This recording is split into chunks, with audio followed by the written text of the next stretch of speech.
Today, I want to talk about this experiment I did when I was about, my guess is 22 years old, living in Aspen, Colorado.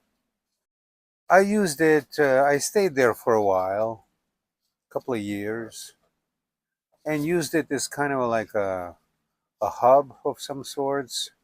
I would go travel, hitchhike, east, west, north, south, and because it was more or less kind of like in the center of the country, of the United States, I would come back, get a job at this restaurant that would always hire me back. I started there as a dishwasher and then I became a cook. And I did an episode to that nature. Initially, I got that job in that restaurant tripping on acid. And I went for a job interview and got hired. So at some point in my life, living in Aspen, I fell in love for the first time in my life, had sex for the first time in my life. And then when she dumped me, I felt this pain for the first time in my life that I had no idea how to handle.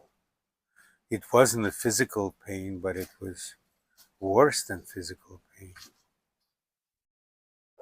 It was love, broken heart. So, right around that time, I decided to do a little financial experiment. I had to do something. And it seems like a good idea at the time. I decided to hitchhike from Colorado to Canada and into Canada. I gave myself 2 to 3 weeks and I had $25 to my name in my pocket. I came back 3 weeks later with $20. I spent $5 in those 3 weeks. I think I did calculations. I lived on approximately 23 cents a day. The idea was to diminish or even maybe take away the financial stress that everyone in this world has. I don't care if you have billions of dollars in asset, banks, whatever, you stressed out about money. That's how this world rolls. Back in USSR, when I was growing up, and I was 16 when I left Russia, the whole idea of communism is to take that power away from money. Created a whole slew of other problems.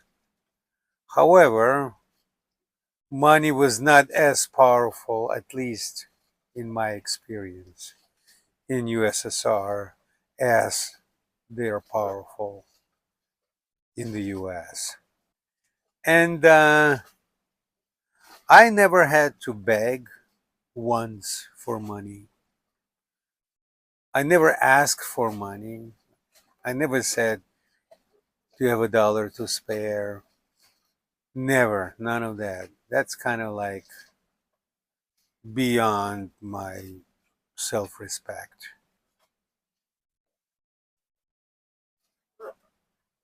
So, what I did, I just cranked up my bright eyes and bushy tail.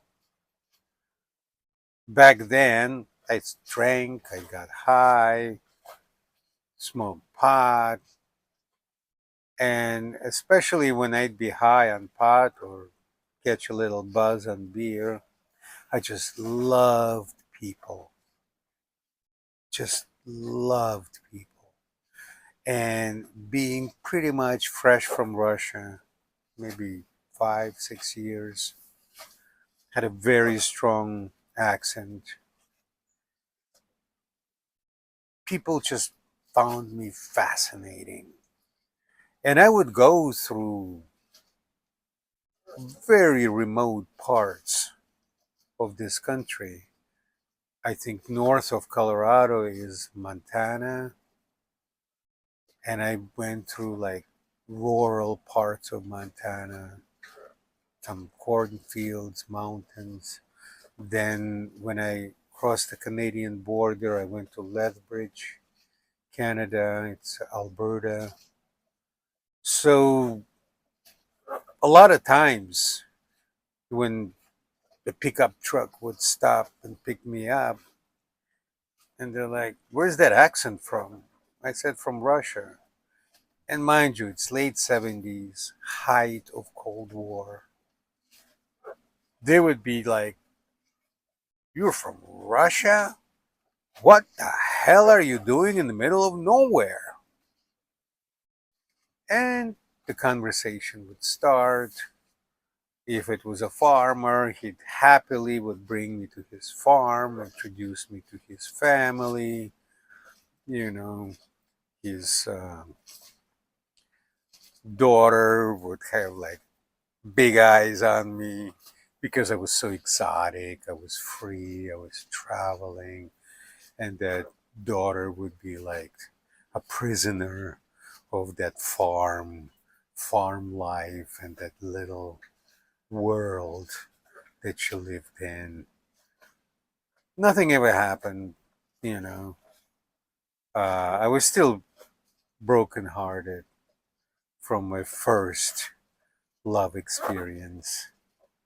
And I think the daughter would find me even more desirable. But, I would maybe work a little bit, stack some wood, split some wood, clean the horse stable. I know quite a bit about horses. I would make some money and then I would say I have to go. And they'll give me a ride to the road, leave me there, and I would just stick my thumb out and continue hitchhiking north or south, depending if I'm going there or coming back. So when I came back to Aspen, I suppose I acquired a little bit of a certain freedom from being a slave to money, being constantly concerned about money, afraid I'm going to run out of money. I kind of proved to myself that in this monetary society, one can live without money. Not comfortably, but it's possible.